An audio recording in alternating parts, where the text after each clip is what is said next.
भैया अकाउंटिंग के ऑब्जेक्टिव्स क्या होते हैं, समझ में नहीं आ रहा है, कुछ बड़ा डिफिकल्ट सा लग रहा है, क्या आप समझा सकते हो? अकाउंटिंग के ऑब्जेक्टिव्स क्या होते हैं भाई? ये तो बहुत आसान है, आजा एक बार मैं समझा देता हूँ। ऑब्जेक्टिव्स ऑफ अकाउंटिंग, यहाँ मैंने फ्लो चार्ट से समझा रखा है।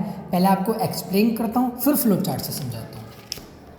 सबसे पहला ऑब्जेक्टिव है अकाउंटिंग का, मेंटेनिंग अकाउंटिंग रिकॉर्ड्स। इसमें हम क्या करते हैं, हम फाइनेंशियल ट्रांजैक्शन एंड इवेंट्स का सिस्टमेटिक रिकॉर्ड मेंटेन करते हैं।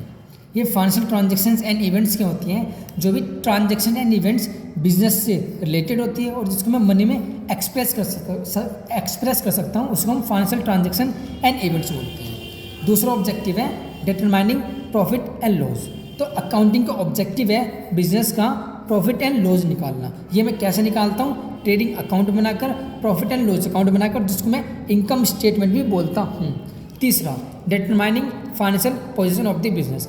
तो अकाउंट्स का ऑब्जेक्टिव होता है बिजनेस का फाइनेंशियल पोजीशन निकालना।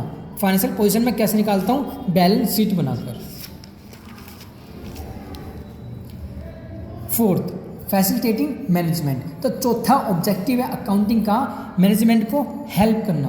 किस चीज़ में? बिजनेस से डिसीजन लेने में, बिजनेस का बजट बनाने में, फोरकास्ट करने में और बिजनेस को कंट्रोल करने में।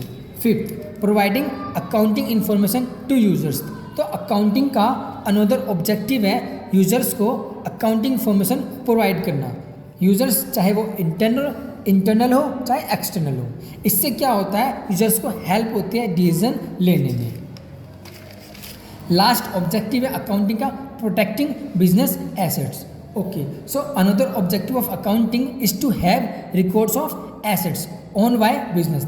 तो जो भी एसेट्स बिजनेस ओन करता है उसका रिकॉर्ड मेंटेन करना ही अकाउंटिंग का ऑब्जेक्टिव है, जिससे कि मैनेजमेंट बिजनेस एसेट्स को कंट्रोल कर सके और उनको प्रोटेक्ट कर सके। अब फ्लो चार्ट से समझते हैं कि अकाउंटिंग के क्या ऑब्जेक्टिव होते हैं। पहला अकाउंटिंग रिकॉर्ड्स मेंटेन करना, दूसरा बिजनेस का प्रॉफिट एंड लॉस निकालना, तीसरा बिजनेस की फाइनेंशियल पोजीशन निकालना जो कि हमने बैलेंस शीट बनाकर निकाली थी।